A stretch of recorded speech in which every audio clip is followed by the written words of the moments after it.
burning. The destruction inside, I'm told, is absolutely enormous.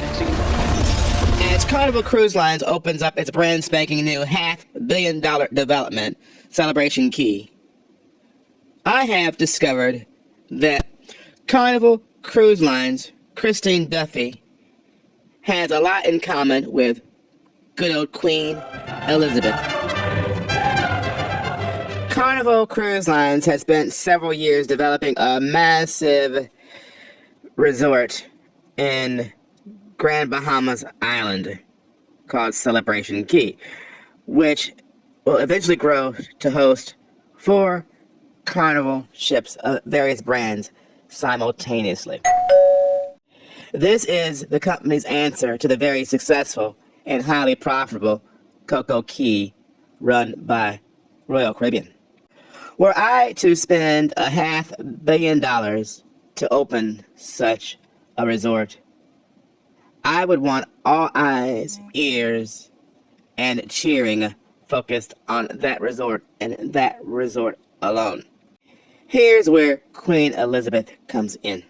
Carnival has had a series of unforced errors, casting a cloud over the opening of this private beach enclave.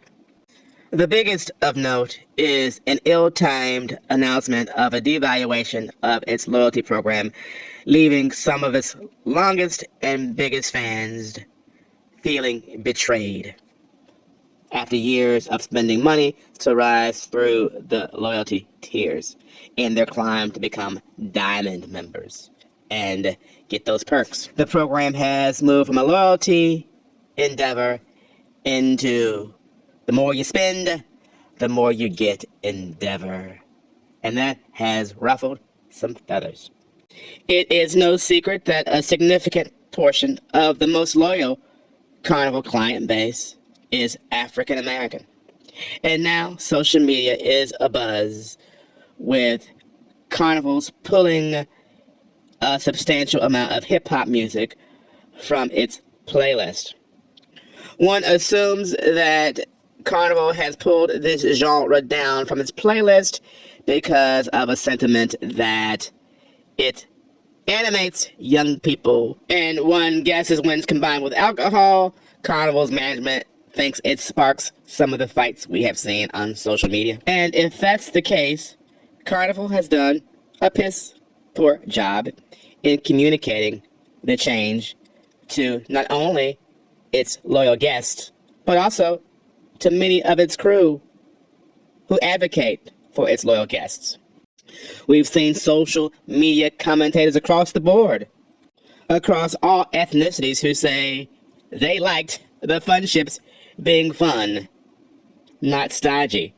And if they wanted stodgy, they would go to other brands that have beautiful ships, elaborate shows, and better amenities like surfing, ice skating, carousels, bigger slides.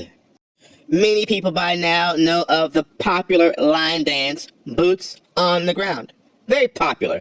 It's become a thing on daytime TV talk show circuits. A thing. With many big celebrities posting TikTok videos of them doing the Boots on the Ground dance, with its main prop being the fan.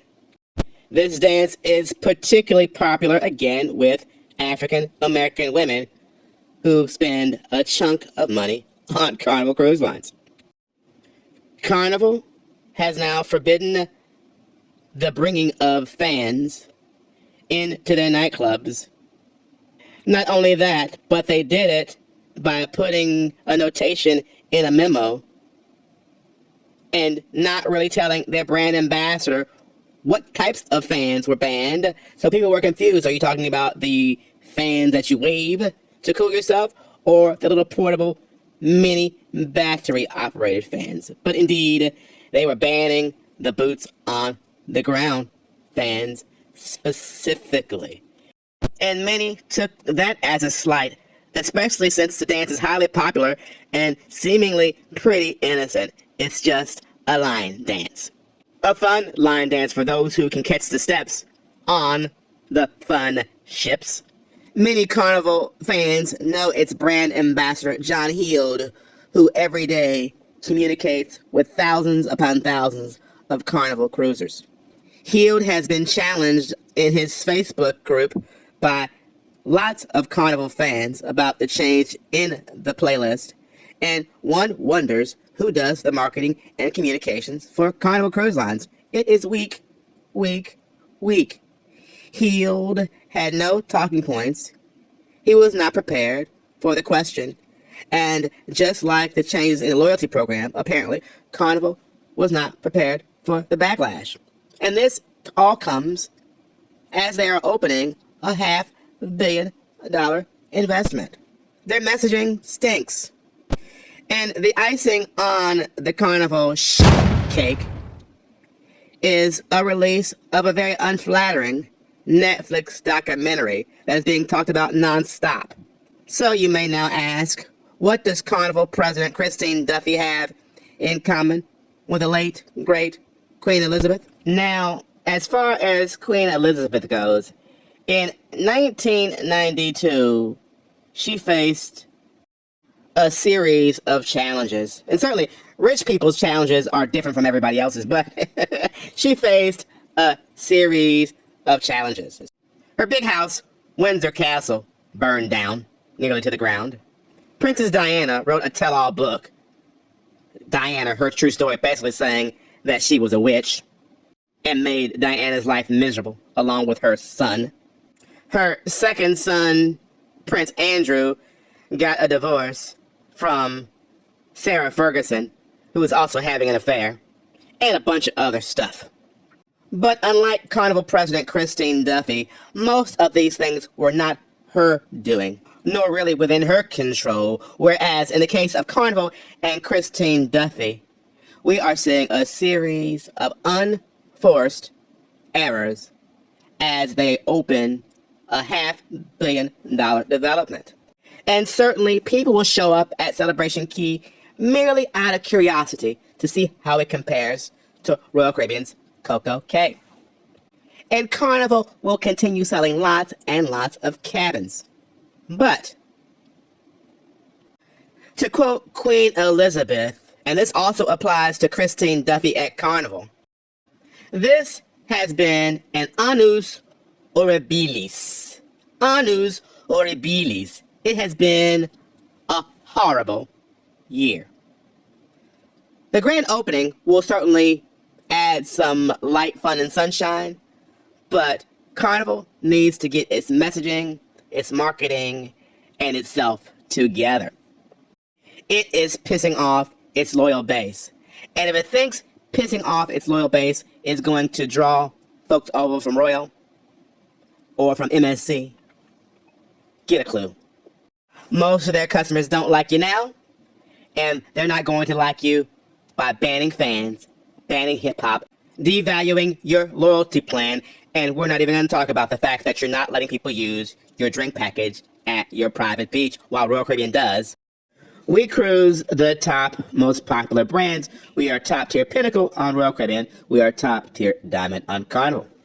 We talk to lots of the Royal loyalists, and ladies and gentlemen, Christine Duffy and John Heald, the Royal loyalists would rather eat ground glass than to ever step foot on a Carnival ship. Ground glass. But given the massive improvements in food, the absolutely beautiful ships they're rolling out, and the status match, a lot of Carnival loyalists are now taking a good, strong, and hard look at MSC. The question for Queen Duffy is, what are you doing to communicate to your loyalists that they should stick around? That you are not taking them for granted?